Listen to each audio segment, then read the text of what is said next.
ان الحمد للہ نحمده ونستعینه ونستغفره ونعوذ باللہ من شرور انفسنا ومن سیئات اعمالنا من يهده اللہ فلا مضل له ومن يضلل فلا هادی له واشهد ان لا الہ الا اللہ وحدہ لا شریک له واشهد ان محمدا عبده ورسوله اما بعد فان خير الحديث كتاب الله وخير الهدي هدي محمد صلى الله عليه واله وسلم وشر الامور محدثاتها وكل محدثة بدعة وكل بدعة ضلالة وكل ضلالة في النار.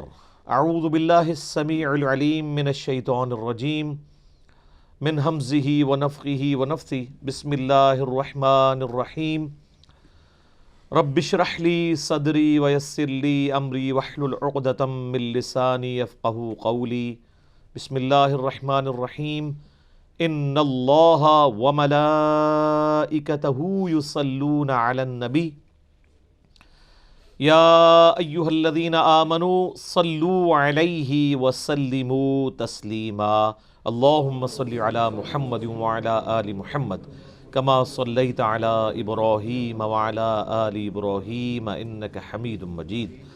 اللہم بارک علی محمد وعلی آل محمد کما بارکت علی ابراہیم وعلی آل ابراہیم انک حمید مجید. اللہم ربنا آتنا فی الدنیا حسنہ وفی الآخرۃ حسنہ وقنا عذاب النار. لا الہ الا انت سبحانک انی کنت من الظالمین. حسبنا اللہ ونعم الوکیل. یا حی یا قیوم برحمتک استغیث ولا حول ولا قوة الا باللہ العلی العظیم. ربنا آتنا من لدنک رحمہ وہیئ لنا من امرنا رشدا. الحمدللہ آج 16 فروری 2020 کو سنڈے کے دن قرآن کلاس نمبر 16 میں ہم انشاءاللہ تعالی سورہ البقرہ کی آیت نمبر 83 سے آن ورڈ سٹارٹ کریں گے. یہ جو آیت نمبر 83 ہے اس میں 10 کمانڈمنٹس کا مختصر سا ورژن آیا ہے. ڈیٹیل تو انشاءاللہ سورہ بنی اسرائیل میں جا کر آئے گا. اللہ تعالیٰ نے بنی اسرائیل کو جو 10 بنیادی احکامات دیے تھے انبیاء اکرام علیہم السلام کے ذریعے، اور وہی احکامات شریعت محمدیہ صلی اللہ علیہ وآلہ وسلم میں بھی ٹرانسفر ہوئے. تو قرآنک ورژن آف 10 کمانڈمنٹس سورۃ البقرہ میں ہے، سورۃ الانعام کے اندر ہے، اور ڈیٹیل کے ساتھ سورہ بنی اسرائیل میں آئے گا. آیت نمبر 21 سے لے کر 39 تک کہ 10 بنیادی احکامات کون سے تھے جو اللہ تعالیٰ نے اپنے پیغمبروں کے ذریعے لوگوں تک پہنچائے. تو مختصراً کچھ احکامات اس میں آ رہے ہیں آیت نمبر 83 میں سورۃ البقرہ کی. اعوذ باللہ من الشیطان الرجیم. بسم اللہ الرحمن الرحیم. وَإِذْ أَخَذْنَا مِيثَاقَ بَنِي إِسْرَائِيلَ، اور یاد کرو وہ وقت جب ہم نے بنی اسرائیل سے یہ عہد لیا تھا، حضرت یعقوب علیہ السلام کی اولاد سے، لا تعبدون الا اللہ، کہ مت پوجنا کسی کو سوائے اس اللہ کے. توحید جو ہے یہ تو بنیاد ہے نا جی. تمام ادیان کی، مذاہب کی بنیاد توحید کے اوپر ہے. سورہ النحل میں آتا ہے نا، وَلَقَدْ بَعَثْنَا فِي كُلِّ أُمَّةٍ رَسُولًا أَنِ اعْبُدُوا اللَّهَ وَاجْتَنِبُوا الطَّاغُوتَ، اور بے شک ہم نے ہر امت میں کوئی نہ کوئی رسول ضرور بھیجا تھا ایک بنیادی دعوت کے ساتھ کہ تم نے عبادت صرف اللہ کی کرنی ہے، اور اللہ کی مخالفت پہ جو لوگ کھڑے ہیں وہ طاغوت، ان کا انکار کرنا ہے. اچھا مزے کی بات ہے، عبادت اللہ کی ہے، صرف اللہ کو ماننا کافی نہیں ہے. اللہ کو تو مسلمان بھی مان رہے ہیں اللہ کہہ کر، ہندو بھگوان کہہ کر مان رہے ہیں، جیوز اور کرسچنز بھی خدا کہہ کر، اللہ کہہ کر، گاڈ کہہ کر مان رہے ہیں، لیکن اللہ کی بھی ماننی ہے۔ اللہ کی ماننا اصل میں اللہ کی عبادت ہے، ٹوٹل اوبیڈینس آف گاڈ، اطاعت اللہ کی اختیار کرنا اس طریقے پر جو اس نے اپنے پیغمبروں کے ذریعے سکھایا، اسے کہتے ہیں عبادت۔ تو تمام الہامی کتابوں کی دعوت کا خلاصہ توحید ہے، ایک اللہ کی عبادت کرنی ہے، اور عبادت کی ڈیفینیشن وہی ہے، ایاک نعبد و ایاک نستعین۔ عبادت بھی اللہ کی ہوگی، اور عبادت کی اعلیٰ ترین شکل دعا میں مدد کے لیے صرف اللہ کو پکارا جائے گا۔ اب عبادت کی جتنی شکلیں ہیں، نماز ہو اور نماز کے اندر جتنے پوسچر ہیں،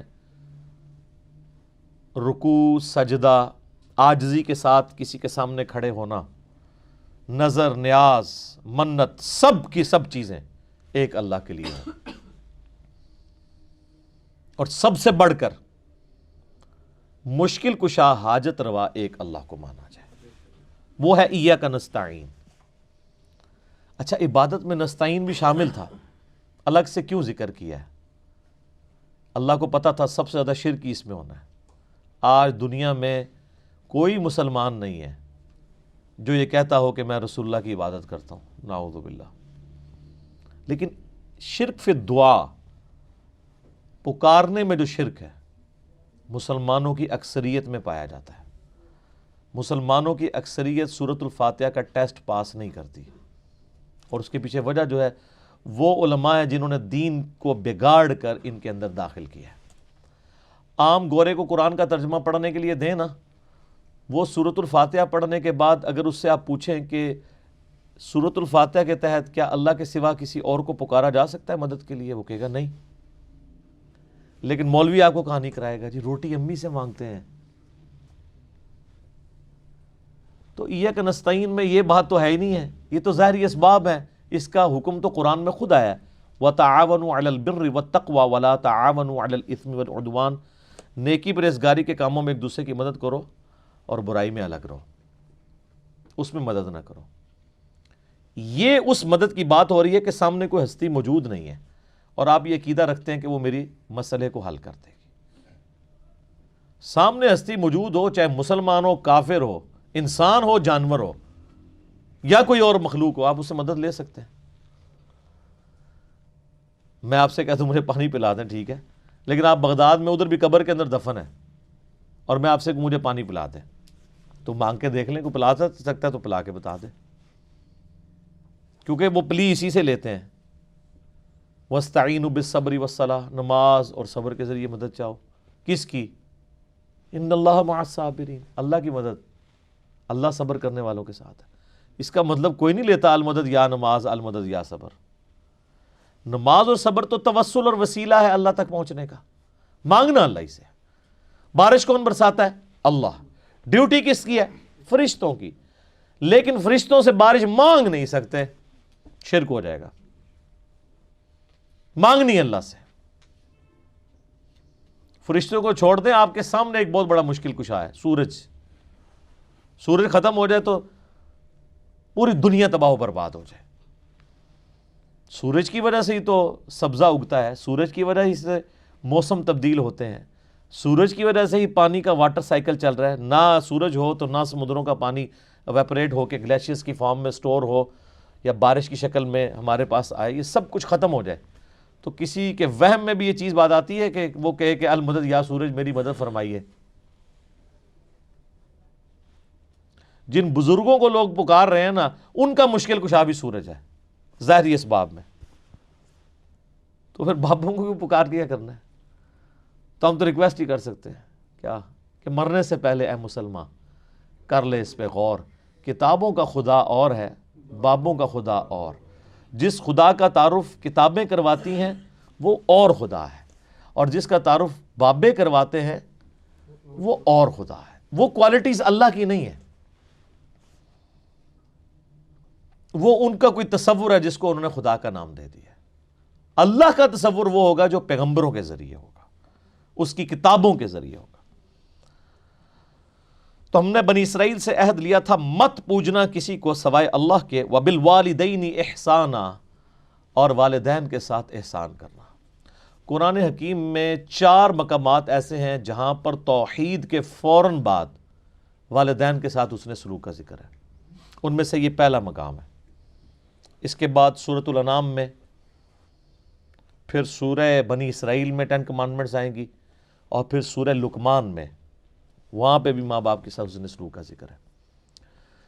حقوق اللہ میں جس طرح توحید اور توحید فی الدعا، توحید فی العبادہ امپورٹنٹ ہیں، حقوق العباد میں پہلا حق ماں باپ کا ہے، اور اس کا ذروہ سنام، ایپیکس اور چوٹی سورہ بنی اسرائیل میں آئے گی۔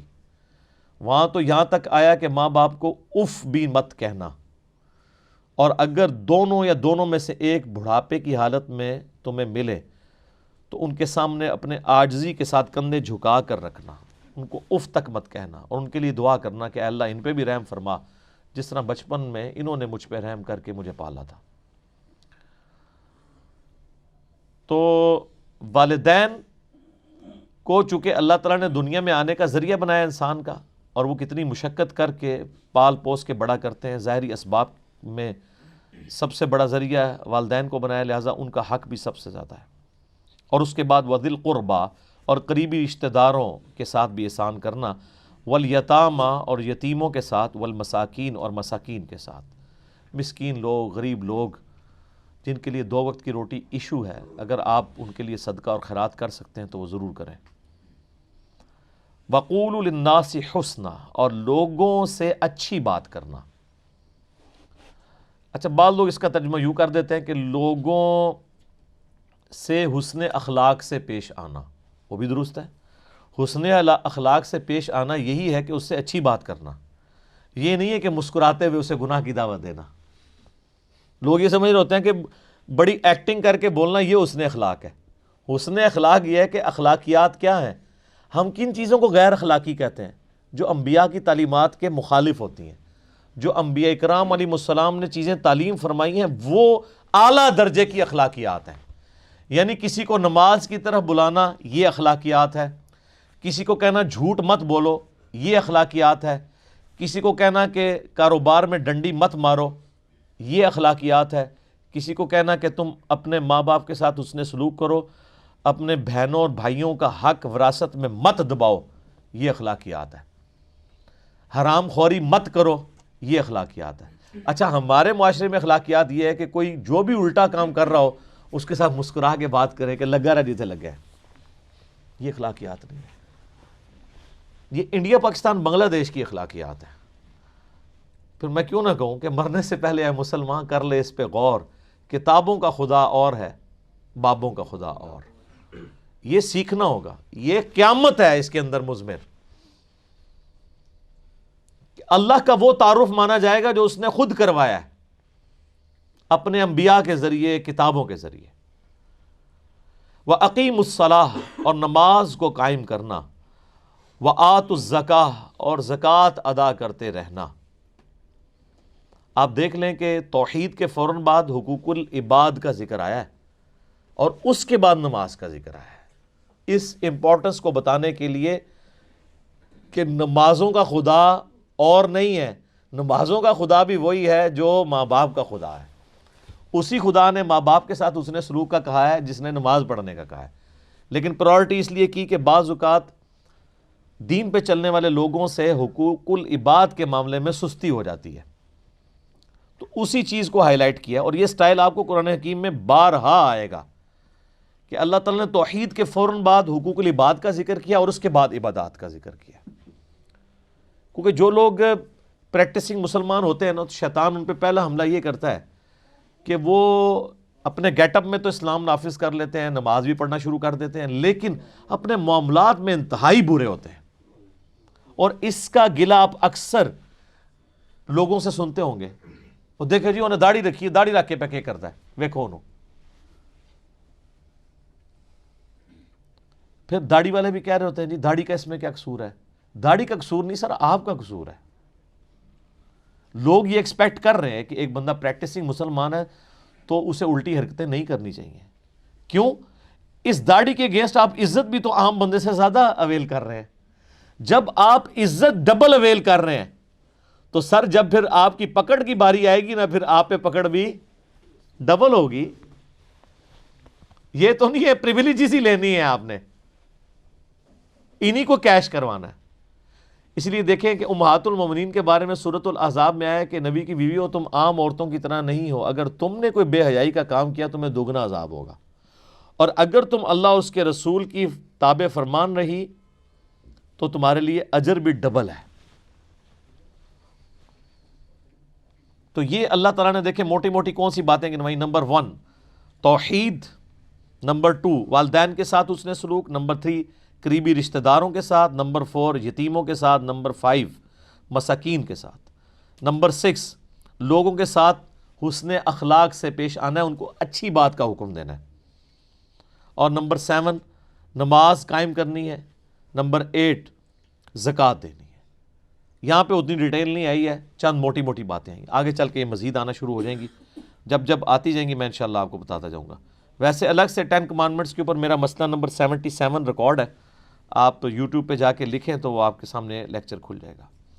تو اللہ تعالیٰ فرماتا ہے یہ ساری چیزیں ہم نے حکم دی تھی بنی اسرائیل کو, ثم تولیتم, لیکن تم ایسے ناہنجار نکلے کہ تم نے روگردانی کر دی. اس کے بعد اللہ نے عہد بھی لیا اپنے پیغمبروں کے ذریعے کہ ان چیزوں کا خیال رکھنا ہے, لیکن تم نے منہ پھیر لیا. الا قلیلا منکم, سوائے قلیل لوگوں کے کہ وہ تو اپنے اس عہد پر قائم رہے, اکثریت جو ہے وہ گمراہی کے راستے پہ چلی. اور سر اس امت کا بھی یہی حال ہے. یہاں پہ کتنے لوگ ہیں جو کمٹمنٹ کے ساتھ چلے ہیں.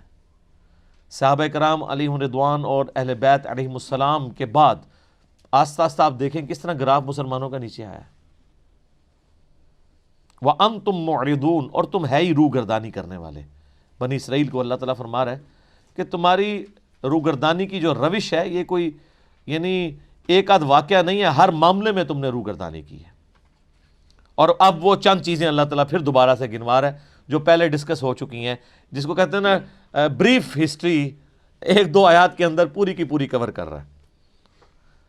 وَإِذْ أَخَذْنَا مِيثَاقَكُمْ لا تسفکون دماءکم, اور یاد کرو جب ہم نے تم سے یہ عہد بھی لیا تھا کہ تم نے اپنے لوگوں کا خون نہیں بہانا, کسی کو ناحق قتل نہیں کرنا.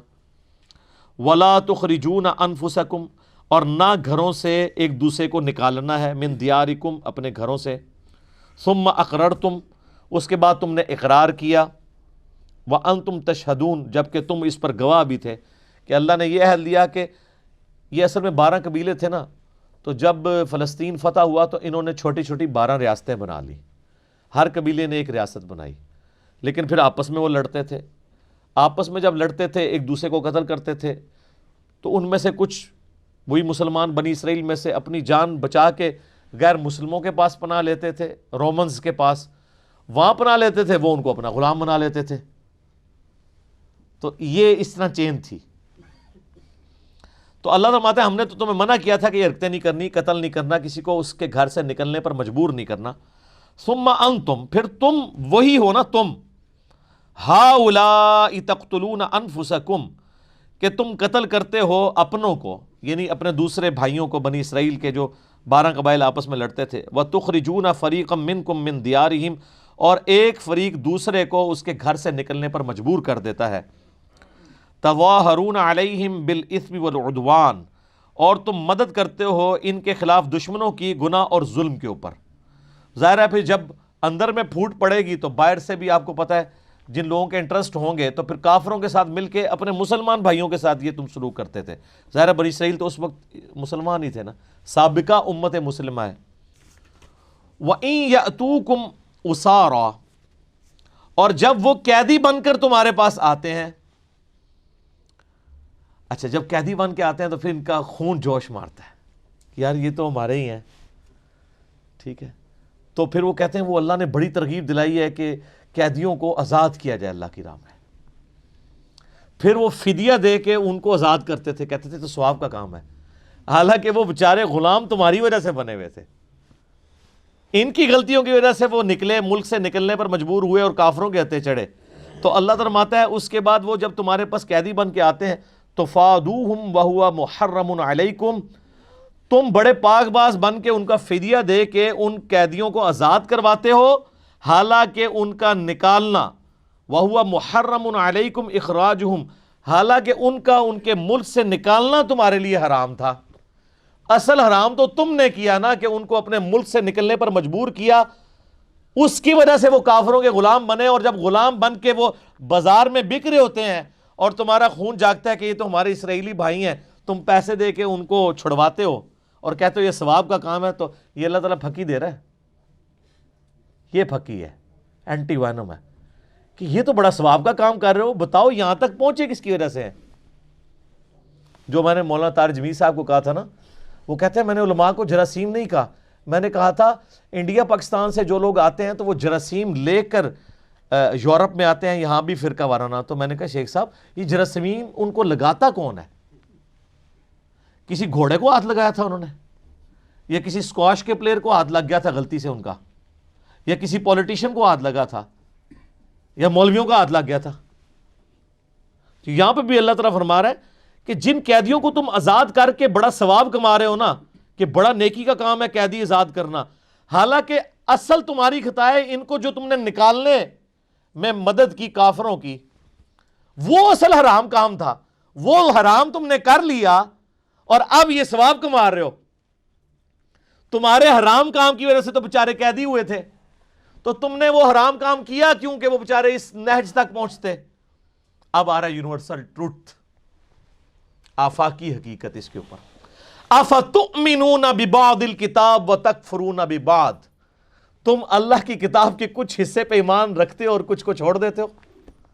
یعنی اس پہ تو ایمان رکھا تم نے کہ قیدیوں کو آزاد کرنا ثواب کا کام ہے، لیکن جو ان کو قتل کر کے یا ان کو مجبور کیا اپنے ملک سے نکلنے پر، وہ بھی تو اللہ نے کتاب میں ہی نازل کیا تھا، اس پہ تو تم ایمان نہیں لے کر آئے۔ آدھے دین اپنی مرضی کا لے لیا اور آدھا دین اپنی مرضی سے چھوڑ دیا، اور یہ سب کچھ ہم بھی کر رہے ہیں۔ یہ مسلمانوں کے اندر یہ رائج ہے کہ وہ رمضان شریف کا خدا اور ہوتا ہے اور غیر رمضان کا اور۔ رمضان میں ماشاءاللہ یعنی ایسی نمازیں پڑھتے ہیں کہ جو پکے نمازی ہیں وہ بھی پریشان ہو جاتے ہیں کہ یار مطلب ہم بھی اس طرح کی نماز نہیں پڑھ سکتے، لیکن جیسے ہی عید کا چاند نظر آتا ہے تو صبح کا بھی انتظار نہیں کرتے، کیونکہ شیطان رات کو جو آزاد ہو جاتا ہے اسی وقت ویلکم کہتے ہیں۔ اور جناب آپ دیکھ رہے ہیں نوجوانوں کو اسلامی بہنوں کی خدمت کے لیے بازاروں میں گھوم رہے ہوتے ہیں، ٹھیک ہے، کسی نے سودا کسی کا وزنی ہو تو جا کے مدد کر دیں، اس لیے جا رہے ہوتے ہیں نا۔ تو یہ چند دین کے چند حصوں پہ عمل کرنا، بعض کو عمل کرنا، بعض کو چھوڑ دینا، یہ ہر جگہ اپلائی ہوتا ہے۔ قرآن اس لیے تو استعمال ہو رہا ہے کہ جی اس کی تلاوت کی جائے، اور جو اصل مقصد تھا اس پہ عمل کرنا وہ چھوڑ دیا۔ وہ بھی تو قرآن ہی کہہ رہا تھا نا، یہ قرآن اس لیے نازل ہوا ہے تاکہ اس پہ تدبر کرو، اس سے نصیحت حاصل کرو، سورہ صاد کے اندر وہ چھوڑ دیا اور کہا جی قرآن میں ہے کہ جی تلاوت کرو اس کی، قرآن حکیم کی، جیسا کہ تلاوت کرنے کا حق ہے، ٹھہر ٹھہر کے پڑھو۔ یہ عمل ہو رہا ہے، جو اصل مقصد تھا وہ چھوڑ دیا۔ اسی طریقے سے آپ احادیث کی کتابوں میں بھی آ جائیں، اگر نماز کے طریقے کی بات کریں کہ جی بخاری مسلم میں نماز کا طریقہ جو ہے وہ اس طریقے سے لکھا ہوا ہے، رکوع میں جاتے وقت اٹھتے وقت رفع الیدین، وہ کہتے ہیں آپ اس کو چھوڑ دیں، یہ تو اگر ہم کریں گے تو میرے ماں باپ کیا کہیں گے، میرے رشتہ دار کیا کہیں گے، محلے کے مولوی صاحب ہی ہمیں پکڑ لیں گے۔ ہاں بخاری مسلم سے آپ کو درود شریف کی فضیلت بتا دیں، کوئی دعا سکھا دیں، وہ کہیں گے ہاں جی یاد کر لیتے ہیں، اپنی مرضی کا دین لے رہے ہیں۔ تو اب وہ یونیورسل ٹروتھ آ رہا ہے کہ جو لوگ اپنی مرضی کا دین لیتے ہیں، یہ ٹروتھ صرف بنی اسرائیل کے لیے نہیں ہے، قیامت تک کے لیے۔ یہ سورہ بنی اسرائیل میں آگے جا کے ڈیٹیل چیزیں بھی آئیں گی، یہاں پہ سورۃ البقرہ میں سٹارٹ میں یہ جو بنی اسرائیل کے اوپر قرارداد جرم اللہ تعالیٰ نے ان کا مقدمہ کھولا ہے، وہ اس لیے کہ تاکہ امت محمدیہ صلی اللہ علیہ وآلہ وسلم کے لیے عبرت ہو کہ تم لوگوں نے بھی یہ کام نہیں شروع کر دینا ہے جو کر لیے ہیں۔ اللہ کو پتا تھا یہ ہونا ہے، لیکن اللہ تعالیٰ نے خبردار کر دیا۔ جس طرح اللہ کو پتا تھا کہ فرقے بننے ہیں، نبی علیہ السلام کے ذریعے بتا دیا، لیکن اس سے روک دیا کہ تم نے اس سسٹم کا حصہ نہیں بننا۔ وَاعْتَصِمُوا بِحَبْلِ اللَّهِ جَمِيعًا وَلَا تَفَرَّقُوا۔ وہ کہتے ہیں نا یہ حدیث میں پہلے ہی آیا فرقے بننے ہیں، اور یہ تو نہیں آیا کہ فرقے بناؤ، وہ تو خبر تھی. جیسے مسلم شریف میں حدیث ہے کہ عورتیں قرب قیامت میں ایسا چست لباس پہنیں گی گویا ننگی ہوں. تو اب کوئی اپنے گھر والوں کو ننگا لباس بنانا شروع کرتے کہ جی وہ تو پہلے ہی حدیث میں آیا کہ پہنے گی. نہیں، وہ تو بتایا گیا اس سسٹم کا حصہ نہیں بننا. فرقے بنیں گے، تم نے اللہ کی رسی قرآن کو مضبوطی سے پکڑنا ہے، فرقوں میں نہیں بٹنا. یہاں پہ بھی دیکھیں اللہ تعالیٰ فرماتا ہے جو لوگ کتاب کے بعض حصے پہ ایمان رکھتے ہیں اور بعض کو چھوڑ دیتے ہیں، فما جزاء من یفعل ذلک، ایسے لوگوں کے لیے جزا نہیں ہے. جزا یعنی یہ سزا کے معنوں میں، کیونکہ عربی میں دونوں طرف یہ استعمال ہوتا ہے. منکم، تم میں سے جو کوئی ایسی حرکت کرے کے لیے اس کے لیے جزا نہیں ہے، الا مگر یہ خزی فی الحیات الدنیا، کہ دنیا میں اللہ تعالیٰ ایسے لوگوں کو رسوا کر دے گا. آج 1.5 ارب مسلمانوں کی رسوائی ہمارے سامنے ہے. صحیح مسلم میں حدیث ہے، نبی علیہ السلام نے فرمایا اللہ تعالیٰ اس کتاب کی وجہ سے لوگوں کو عروج دے گا اور اس کتاب کی وجہ سے لوگوں کو ذلیل کرے گا. صحابہ کرام علیہم رضوان کو، اہل بیت کو عروج اس کتاب کی وجہ سے ملا، اور بعد والوں نے اس کتاب کو چھوڑا تو ذلت اور خواری. اللہ نے فرمایا تھا کہ بعض حصہ بھی کتاب کا چھوڑ دیا تو مارے گئے، ہم نے تو کتاب کا اکثر حصہ چھوڑ دیا ہوا ہے. اسی کو ڈاکٹر اقبال نے جواب شکوہ میں اللہ کی طرف سے جواب دیتے ہوئے کہا ہے، وہ زمانے میں معزز تھے مسلمان ہو کر، اور تم خوار ہوئے تارک قرآن ہو کر.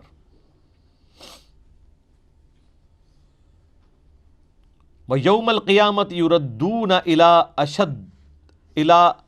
أَشَدِّ الْعَذَابِ، اور قیامت والے دن شدید عذاب میں جھونکا جائے گا. یعنی دنیا میں تو رسوائی ہونی ہے، آخرت کا بھی جو ادھار باقی ہے نا وہ تو بہت ہی شدید ہے. دنیا میں تو یعنی زیادہ سے زیادہ کوئی کتنا جی لے گا رسوائی کے لیے، 60 70 80 سال، لیکن آخرت کا جو عذاب ہے وہ تو بہت شدید بھی ہے، لمبا بھی ہے، وہ ابھی باقی ہے. وَمَا اللَّهُ بِغَافِلٍ عَمَّا تَعْمَلُونَ، اور اللہ تعالیٰ غافل نہیں ہے جو کچھ کام تم کر رہے ہو، جو کرتوت تم کر رہے ہو، اللہ کے سب نظر میں ہے. ایک ایک چیز اس نے نوٹ کی ہوئی ہے. اللہ فرشتوں کا محتاج نہیں ہے، اس کے اپنے علم میں. اور فرشتے تو ریاکار کی عبادت بھی لکھ لیتے ہیں. الٹیمیٹ فیصلہ تو اللہ کرتا ہے کہ یار اس نے تو دکھلاوے کے لیے کیا تھا. فرشتے نے 1 کروڑ نیکی لکھی ہے، اللہ کہتا ہے 0 سے ملٹیپلائی. کوئی دل کا حال تو نہیں کوئی جان سکتا. یہ تو اللہ کی خوبی ہے.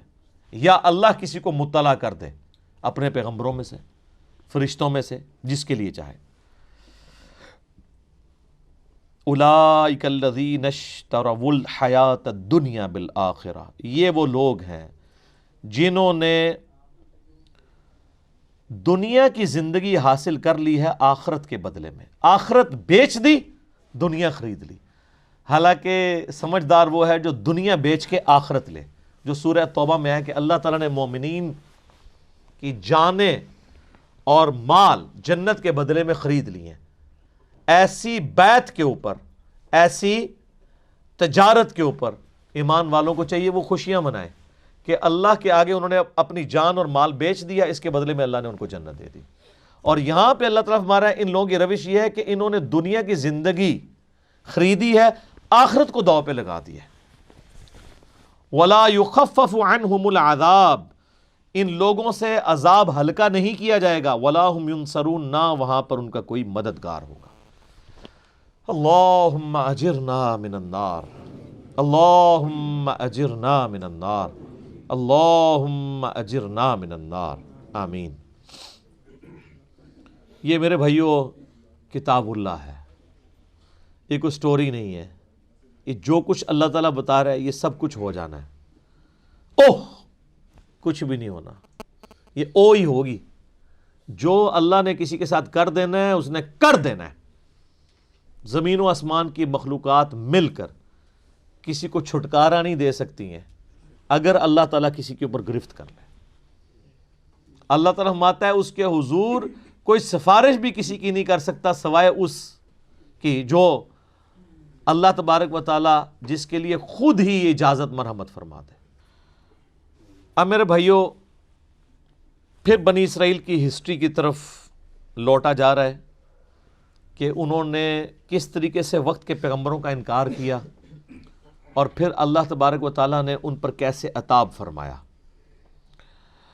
وَلَقَدْ آتَيْنَا مُوسَى الْكِتَابَ، اور بے شک ہم نے موسیٰ علیہ السلام کو الکتاب یعنی تورات دی تھی، وقفینا من بعدہ بالرسل، اور ان کے بعد پے در پے ہم نے رسول بھیجے، یعنی موسیٰ علیہ السلام فوت ہونے سے پہلے یوشع ابن نون کو اپنا خلیفہ بنا گئے، اور ٹل حضرت عیسیٰ علیہ السلام تک مسلسل 1400 سال ایک پیغمبر دنیا سے جانے سے پہلے اپنی جگہ ایک اور دوسرے پیغمبر کو خلیفہ بنا کے جاتا تھا۔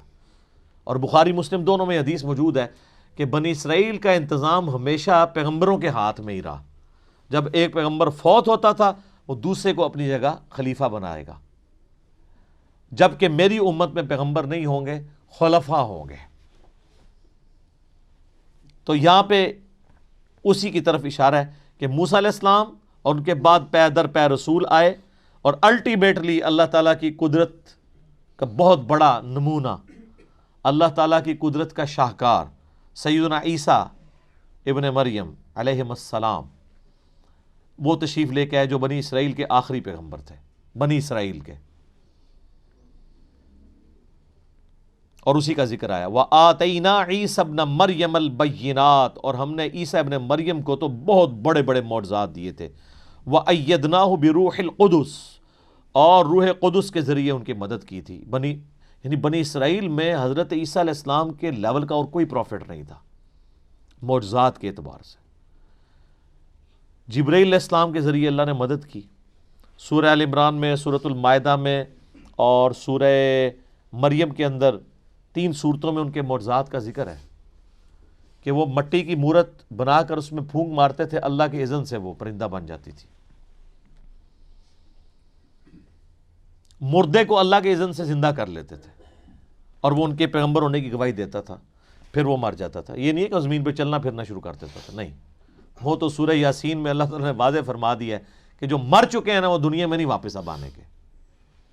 سورۃ الواقعہ میں بھی ذکر موجود ہے۔ تو اس کے علاوہ وہ مادر ذات کوڑی اور اندھوں کو اللہ کے اذن سے شفا دیتے تھے، یعنی جن کے ڈھیلے بھی نہیں آنکھوں کے ہوتے تھے نا، وہ مٹی رکھ کے تو ہاتھ پھیرتے تھے تو آنکھیں آ جاتی تھی۔ سر آنکھیں ہوں بھی، بنائی چلی جائے تو اس طرح آنکھیں واپس نہیں آتی ہیں، اتنے بڑے بڑے معجزات ان کو دیے، لیکن بنی اسرائیل نے ان کو نہیں مانا، حالانکہ خود یہودی النسل تھے حضرت عیسیٰ علیہ السلام، یہودی تھے، بنی اسرائیل سے تھے، نہیں مانا۔ یہ اصل میں اللہ تعالیٰ مسلمانوں کو بتانا چاہ رہا ہے کہ اگر یہود و نصارہ تمہارے پیغمبر کی دعوت کو قبول نہیں کر رہے ہیں تو ان کا ایٹیچیوڈ اہل کتاب کا پہلے بھی رہا ہے، انہوں نے اپنے پیغمبروں کو کون سا مان لیا تھا، اور اس کی ریزن کیا تھی وہ آ رہی ہے۔ أَفَكُلَّمَا جَاءَكُمْ رَسُولٌ بِمَا لَا تَهْوَىٰ أَنفُسُكُمُ اسْتَكْبَرْتُمْ، جب کبھی بھی کوئی پیغمبر تمہارے پاس آیا ایسا حکم لے کر جو تمہارے نفس کو پسند نہیں تھا، تم اکڑ گئے۔ حضرت عیسیٰ علیہ السلام یہی تو کرتے تھے، یعنی یہودی عادت ہو چکی تھی ان کو حرام کھانے کی، اپنی مرضی کے فتوے لکھتے تھے پیسے لے کر۔ تو حضرت عیسیٰ علیہ السلام نے آ کر یروشلم میں جو ہیکل سلیمانی تھا، ٹیمپل آف سلیمان، اس کے اندر یعنی وہ جب اپنی مجالس بنا کے بیٹھے ہوتے تھے، حضرت عیسیٰ علیہ السلام وہاں پہنچ جاتے تھے اور وہاں پہ کھڑے ہو کے واز کرتے تھے کہ تم لوگ یہ حرام خوریاں چھوڑ دو، تم کتاب کے ماننے والے ہو، اور کتاب میں تو یہ سود حرام لکھا ہے اور تم سودی کاروبار کر رہے ہو، ہر طرح کی چیز وہ ہائی لائٹ کرتے تھے۔ تو سر یہ مولوی آپ کہتے ہیں آج نہیں سنتا، مولوی تو اس ٹائم نہیں سنتا، پیغمبر دی گل نہیں سی سنتا۔ تو انہوں نے حضرت عیسیٰ علیہ السلام کی قتل کی سازش کی، تو اللہ تعالیٰ نے پھر ان کا زندہ آسمانوں پہ اٹھا لیا، وقت کے پیغمبر کا انکار کر دیا بابوں کے پیچھے، کیونکہ حضرت عیسیٰ علیہ السلام کی تو بمشکل 25 سال عمر تھی۔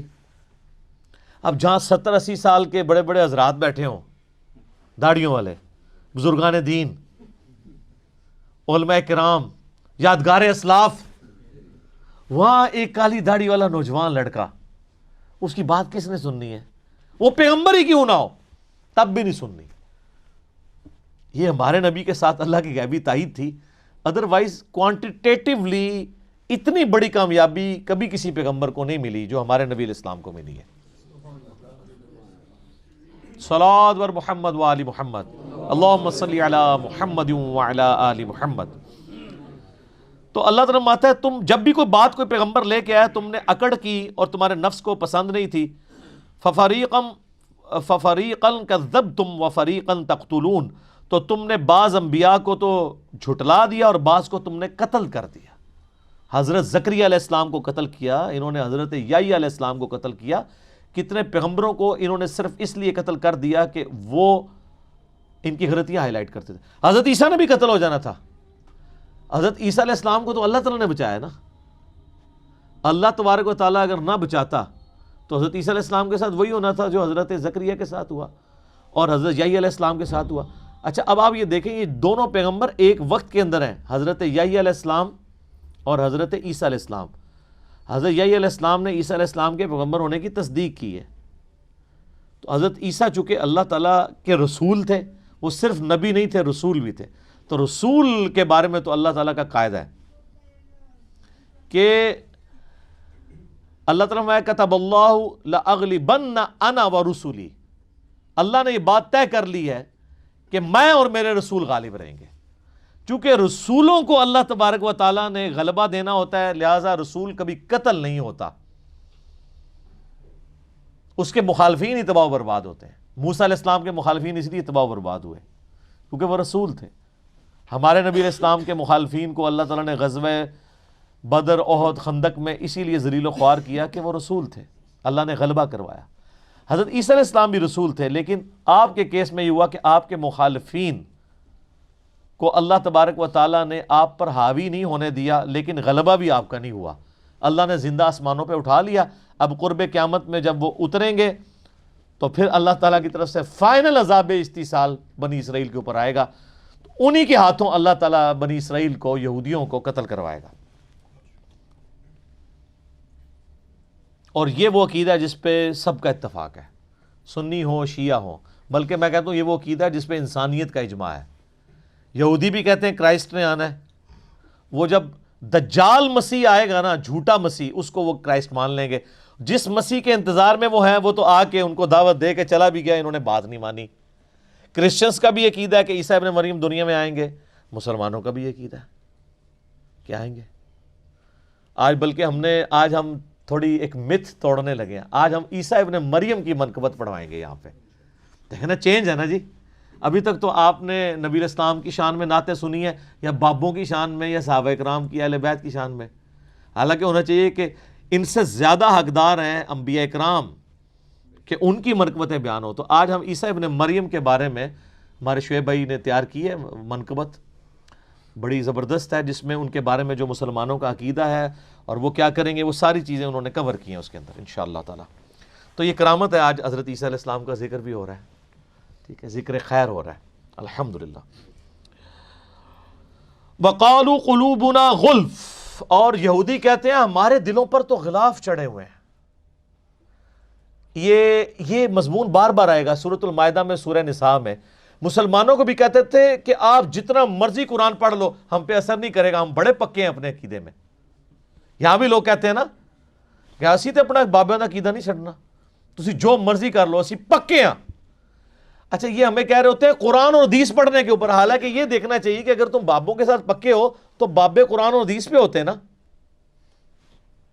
حتیٰ کہ یہودیوں کے بارے میں آتا ہے وہ کانوں میں انگلیاں رکھ لیتے تھے اور کہتے تھے اے نبی تمہاری بات سے ہمارے کانوں میں ثقل آتا ہے، ہمارے کان بہہ رہے ہیں تمہاری بات سننے سے۔ ہم اپنے عقیدوں میں پکے ہیں۔ آج اگر مسلمان کا بھی یہی ایٹیچیوڈ ہو، سر ویڈیو ریکارڈڈ ہے باپا جانی کی، انہوں نے کہا میرے کان بہہ رہے ہیں، آنکھیں اندھی ہیں ہر اس بات کو سننے سے جو ہمارے بزرگوں کے خلاف ہو۔ سر حالانکہ یہ ایسا نہیں ہے، وہ بہرے نہیں ہے، وہ قرآن میں ہے صم بکم عمی فہم لا یرجعون۔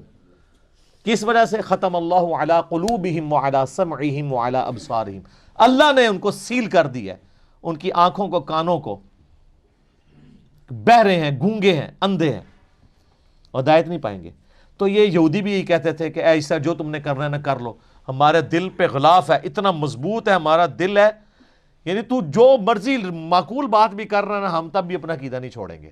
یہاں بھی لوگ یہی کر رہے ہوتے ہیں نا کہ پوری بخاری گزار دو ہمارے اوپر سے، کوئی فرق نہیں پڑے گا، ٹھیک ہے۔ تو یہ کس کو دھوکہ دے رہے ہیں؟ اپنے آپ کو۔ یہاں پہ اللہ فرما رہا ہے، اللہ تعالیٰ پھر آپ کو پتہ ہے وہ تو پھر وہ کتابوں کا خدا تو اور ہے نا. جب انہوں نے کہا ہمارے دل پہ خلاف ہے, اللہ نے کہا بل لعنہم اللہ بکفرہم, یہ لعنت ہے تمہارے دل کے اوپر پڑی ہوئی تمہارے کفر کے سبب, انکار کرنے کے سبب. لانتی ہو, یہ کہتے ہو کہ بات نہیں اثر کرتی, اصلی مار پہ ہی ہے تو انہوں اللہ دی, لانتی ہو چکے ہو. ویسے تو ہمیں بھی یہی کہنا چاہیے, جو کہتے ہیں نا پوری بخاری قرآن بھی پڑھ لو پہ اثر نہیں ہونا, ہمیں بھی یہی کہنا چاہیے اللہ کی سنت پہ عمل کرتے ہوئے کہ یہ لعنت پڑ گئی تمہارے اوپر. لیکن ہم بڑی سافٹ سی لینگویج میں کہتے ہیں کیا, کہ مرنے سے پہلے ہے مسلمان کر لے اس پہ غور, کتابوں کا خدا اور ہے, بابوں کا خدا اور اللہ تعالیٰ فرما رہا ہے کہ یہ کہتے ہیں نا ہم پہ کوئی بات اثر نہیں کرتی, تو یہ لعنت کی وجہ سے ہوا ہے. ہونا تو چاہیے کہ تم پہ معقول بات کا اثر ہو, تو تمہیں تو پریشان ہو جانا چاہیے کہ تم پوائنٹ آف نو ریٹرن پہ, یہ یعنی تھرڈ سٹیج کا کینسر تمہیں ہو چکا ہوا روحانی. یہ تو تم اپنی خود برائی بیان کر رہے ہو, یہ اچھائی تو نہیں ہے. فَقَلِيلًا مَا يُؤْمِنُونَ, بہت کم لوگ ہیں جو ایمان رکھتے ہوں گے. وَلَمَّا جَاءَهُمْ كِتَابٌ مِّنْ عِندِ اللَّهِ, اور جب آ گئی ہماری یہ کتاب اللہ کی طرف سے, یعنی اب قرآن کا اللہ ذکر کر رہا ہے. ہسٹری بتاتا ہے کہ یہ بنی اسرائیل وہ ناہنجار ہیں, انہوں نے اپنے یہودی پیغمبر عیسیٰ ابن مریم علیہ السلام کا انکار کر دیا تھا, تو ہمارے اس پیغمبر کو جو بنو اسماعیل میں سے ان کو کیسے ماننا ہے. اب جب یہ کتاب ان کے پاس آئی ہے مصدق لما معہم, اس حال میں آئی ہے کہ جو کتابیں وہ خود مانتے ہیں نا, ان کتابوں کو یہ کتاب تصدیق کرنے والی ہے. یہ نہیں ہے کہ یہ کہہ رہی ہے کہ تسی سارے غلط ہو. چلو پھر تھوڑی کنفرنٹریشن آ جاتی ہے کہ یار یہ کتاب کہہ رہی ہے تورات بھی غلط انجیل بھی غلط, تو بندے کو دشمنی آتی ہے. جب یہ کتاب کہہ رہی ہے کہ تورات انجیل بھی اللہ کی کتابیں ہیں, اب کیا دشمنی ہے؟ اور تصدیق میں کیا قیامت مضمر ہے. تصدیق اس اعتبار سے بھی ہے کہ یہ کتاب کہتی ہے کہ تورات اور انجیل اللہ کی کتابیں ہیں, اور تصدیق اس اعتبار سے بھی ہے کہ تورات اور انجیل نے کہا تھا کہ پیغمبر آخر الزمان آئیں گے, ان پر کتاب نازل ہوگی صلی اللہ علیہ وآلہ وسلم. تو تمہاری کتاب جھوٹی ہو جانی تھی اگر یہ کتاب نازل نہ ہوتی. کیوں؟ تورات اور انجیل کی پروفیسیز اگر پوری نہ ہو تو کتابیں جھوٹی ہو جائیں گی نا. تو قرآن کا آنا ان کتابوں کو سچا کر رہا ہے کہ ان میں جو لکھا تھا نا کہ آخری پیغمبر نے آنا ہے, تو قرآن نے آ کے ان کتابوں کی عزت میں اضافہ کر دیا ہے. یہ تصدیق کرنے والی ہے, ان کتابوں کو بھی درست کہہ رہی ہے, اور پریکٹیکلی فزیکلی زبان حال سے مصدق بن کے آئی ہے ان کتابوں کی. مصدق لما معہم وکانوا من قبل, اور جب اس سے پہلے ان یہودیوں کی حالت تھی یستفتحون علی الذین کفروا, یہ کافروں پر فتح مانگا کرتے تھے اللہ تعالیٰ سے. قرآن نازل ہونے سے پہلے تو اس قرآن کے اور اس پیغمبر کے یہ اتنے شہدائی تھے کہ جب کافروں سے ان کی جنگیں ہوتی تھی تو جنگوں میں جب ان کو شکست ہوتی تھی تو اس کتاب اور پیغمبر کے ذریعے سے اللہ کی طرف دعا مانگا کرتے تھے. کیا؟ کہ یا اللہ اس پیغمبر کو جلدی جلدی بھیج, اس کے ساتھ مل کر ہم پوری دنیا میں تیرا نام روشن کریں گے. ظاہر ان کی کتابوں میں تھا, آخری پیغمبر نے آ کے رومن اور پرشین امپائر گرانی ہے. هو الذی ارسل رسولہ بالہدی ودین الحق لیظہرہ علی الدین کلہ, تو موجود تھا. آج بھی آپ انجیل کھول کے دیکھیں, میں نے قرآن کے تعارف میں کئی آیات بتائی ہیں. گاسپل آف جان جو ہے, یوحنا کی انجیل جو 4 چیپٹر ہے نا, ان میں سے ایک یوحنا کی انجیل ہے, اس میں چیپٹر نمبر 15 سے 18 تک موجود ہے. عیسیٰ ابن مریم کہتے ہیں کہ مجھے تم سے بہت کچھ کہنا ہے لیکن ابھی تم متحمل نہیں ہو ان باتوں کے. وہ ہستی جب دنیا میں آئیں گی نا, وہ تمہیں وہ ساری باتیں سکھائیں گی. وہ اپنی خواہش سے کچھ نہیں کہیں گے, ان کے منہ میں اللہ اپنا کلام ڈالے گا. وما ينطق عن الهوى ان هو الا وحی یوحى, وہی بات قرآن میں آئی. اور وہ دنیا میں میرا نام روشن کریں گی. دنیا میں عیسیٰ ابن مریم کا نام کس نے روشن کیا ہے؟ نبی صلی اللہ علیہ وسلم نے.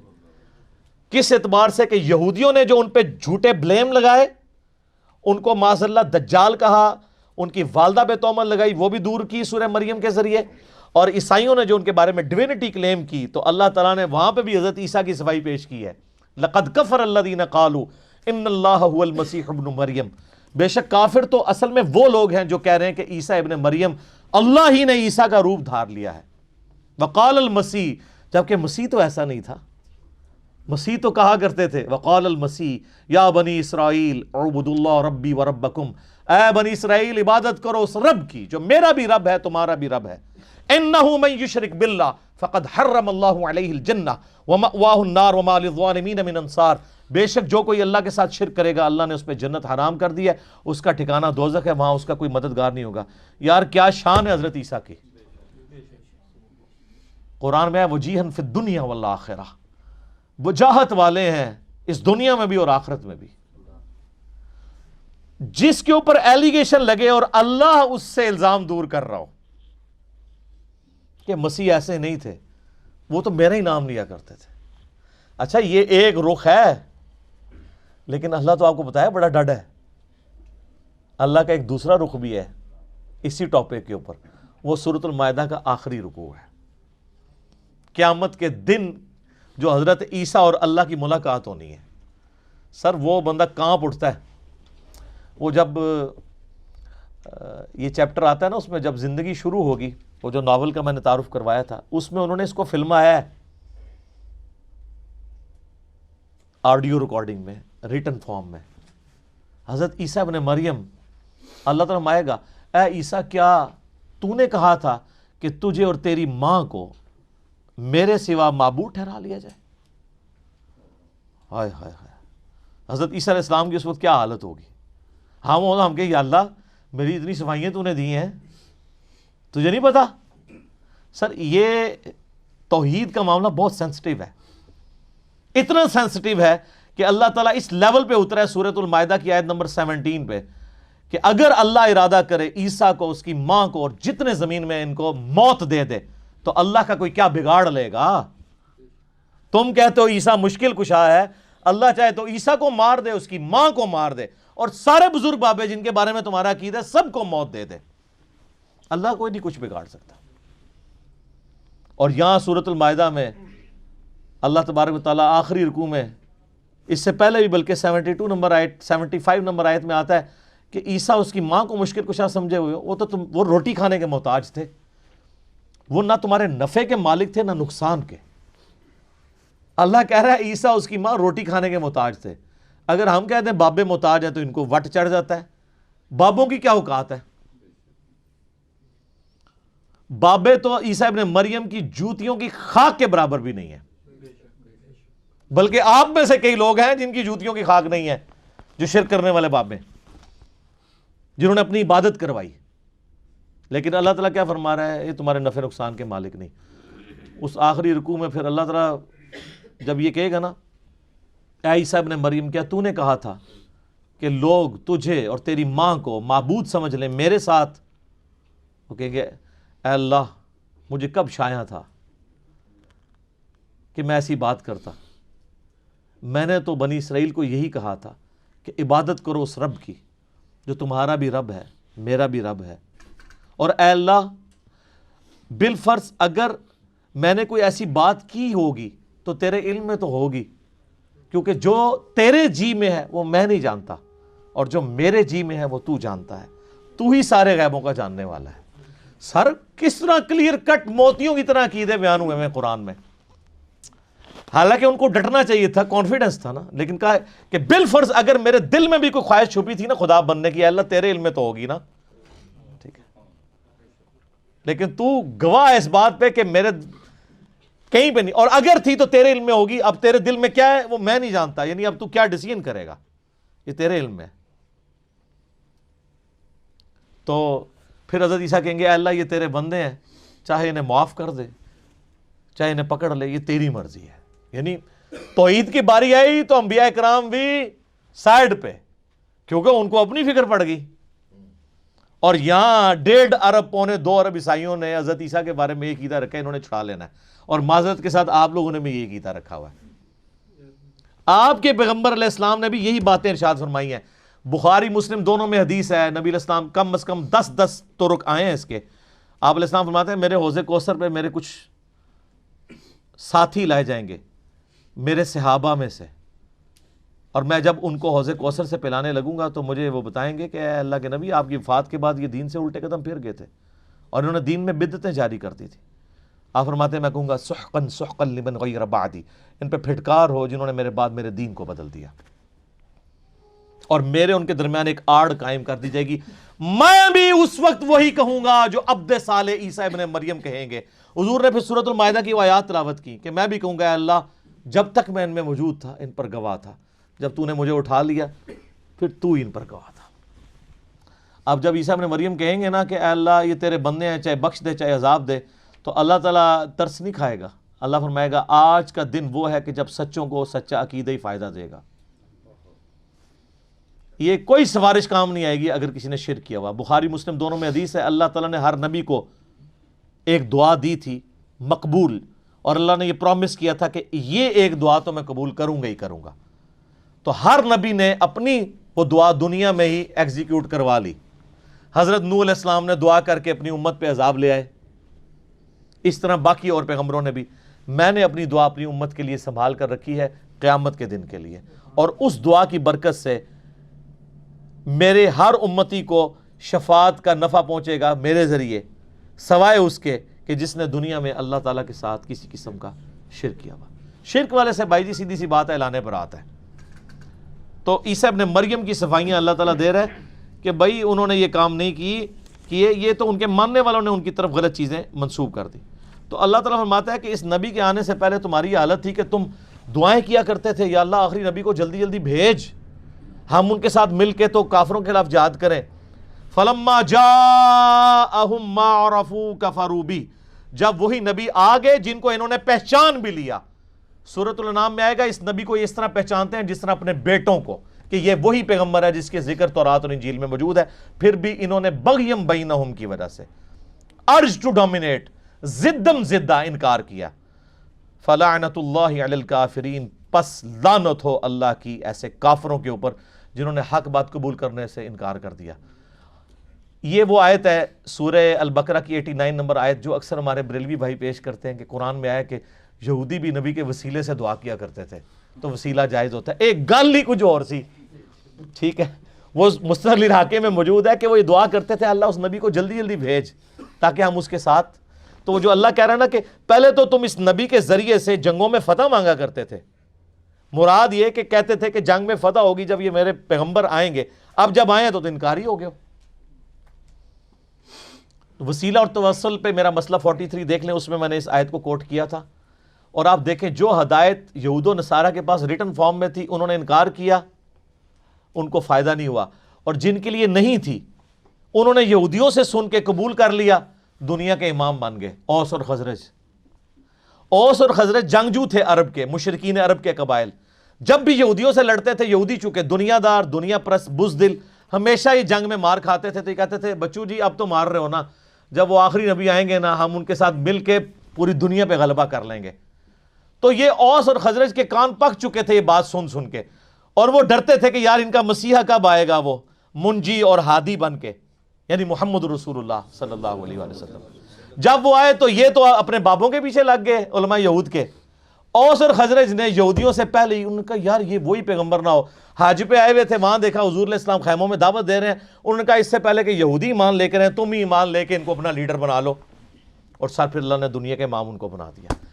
اسی لیے ہم کہتے ہیں کہ یہ ضروری نہیں ہوتا کہ آپ محنت جس جگہ کر رہے ہیں وہیں پہ رزلٹ نکلے، رزلٹ کہیں اور نکل سکتا ہے. مودودی صاحب کی پوری محنت سب کانٹیننٹ میں ہے، رزلٹ نکل رہا ہے الجزائر کے اندر، مصر کے اندر، افریقہ کے اندر، وہاں ان کو ایز اے ٹیکسٹ بک. اور آج جو مسلمانوں کا سب سے پاپولر لیڈر ہے طیب اردگان، وہ کہتے ہیں میرا روحانی مرشد جو ہے مودودی ہے. تو سر رزلٹ کہیں اور نکلے گا، وہ اللہ کو پتہ رزلٹ کہاں نکالنا ہے، جو قبول کر لے گا. ورنہ چچا ہوگا ابو لہب ہوگا، اور بلال حبشہ سے آیا ہوا ہے جس کے بارے میں بخاری میں آتا ہے سیدنا بلال. سیدنا عمر کہتے تھے ابو بکر ہمارے سید ہیں جس نے ہمارے سید بلال کو آزاد کروایا، رضی اللہ عنہم اجمعین وعلیہم السلام اجمعین. تو جو محنت کرے گا میرے بھائی اس کو ہی رزلٹ ملے گا. میرے خیال ہے اسی آیت کے اوپر ہم کنکلوڈ کرتے ہیں. اگلی دفعہ انشاءاللہ یہیں سے اس کو آگے لے کے چلیں گے کہ اللہ تعالیٰ نے وہ ہدایت جو یہودیوں کے لیے ڈائریکٹلی ہدایت کا سبب تھی، انڈائریکٹلی وہ ان کے لیے جو اوس اور خزرج تھے مشرکین عرب کے قبائل ان کے لیے بنا دی. تو آپ دیکھ لیں سر پھر وہ کیسے اوپر گئے ہیں، نبی علیہ السلام کا کیسا انہوں نے ساتھ دیا ہے. مہاجرین تو میرے بھائی 125 تھے، باقی تو سارے انصار مدینہ تھے. انصار مدینہ اوس اور خزرج تھے. اوس کے سردار تھے سیدنا سعد ابن معاذ، اور خزرج کے سیدنا سعد ابن عبادہ رضی اللہ عنہما وعلیہم السلام. 155 اصحاب صفا جن کا کوئی سورس آف انکم نہیں تھا، روزانہ ان کا 2 وقت کا کھانا سعد ابن عبادہ کے گھر سے جاتا تھا. پوری امت پہ احسان ہے ان کا. سعد ابن معاذ سب سے وہ جس کو کہتے ہیں نا تیز مزاج کے اور جنگجو آدمی تھے, اور انہی کی محنتوں سے اللہ تعالیٰ نے مسلمانوں کو فتح دی. بدر کے اندر, احد کے اندر, خندق پہ ان کو آپ کو پتہ تیر لگا, بخاری مسلم میں آتا ہے. تو انہوں نے وہاں دعا کی کہ اے اللہ اگر اب مشرکین عرب حضور پہ حملہ نہیں کرنے والے اور حضور کو غلبہ ہی نصیب ہوگا تو اسی زخم کو جاری کر دے اور مجھے اسی سے شہید کر دے. اور بخاری مسلم میں آتا ہے کہ وہ ایک چھوٹا سا زخم تھا, وہ جاری ہوا, رگ ان کی اتنا خون نکل گیا کہ وہ پھر شہید ہو گئے. کیونکہ اس وقت میں نبی علیہ السلام نے فرما دیا تھا کہ اب تم مشرکین عرب پہ حملہ کرو گے. خندق کے بعد ان کی کمر ٹوٹ چکی ہے, اور یہی دیکھیں صلح حدیبیہ ہوئی اس کے بعد, اور اس کے بعد پھر فتح مکہ ہو گئی. ٹھیک ہے, تو وہ دنیا سے یعنی اپنی ایفرٹ پٹ کر کے چلے گئے. بعد کے لوگوں نے اس کا اجر ضرور دنیا میں کھایا, لیکن اللہ کے حضور ان کا جو مقام ہے وہ اپنی جگہ موجود ہے. کتنے سردار آئے مر گئے, کون ذکر کرتا ہے؟ اپنی اولاد بھی ذکر نہیں کرتی. آج ہم ذکر کرتے ہیں تو دل سے دعا نکلتی ہے ان کے لیے کہ انہوں نے اسلام کے لیے کیا کچھ کنٹریبیوٹ کیا. اللہ تعالیٰ سے دعا ہے جو حق بات میں نے کہی اللہ تعالیٰ ہمارے دلوں میں راسخ فرمائے. اگر جذبات میں میرے منہ سے کوئی غلط بات نکل گئی اللہ تعالیٰ ہمیں معاف کر دے, ہمارے دلوں سے بھی محو کر دے اسے. ہمیں کتاب و سنت کی تعلیمات پر عمل کر کے دوسرے بھائیوں تک پہنچانے کی توفیق عطا فرمائے. اللہم صلی علی محمد وعلی آل محمد کما صلیت علی ابراہیم وعلی آل ابراہیم انک حمید مجید. اللہم بارک علی محمد وعلی آل محمد کما بارکت علی ابراہیم وعلی آل ابراہیم انک حمید مجید. سبحانک اللہم وبحمدک اشہد ان لا الہ الا انت استغفرک واتوب الیک وما علینا الا البلاغ المبین. جزاکم اللہ خیرا واحسن الجزاء.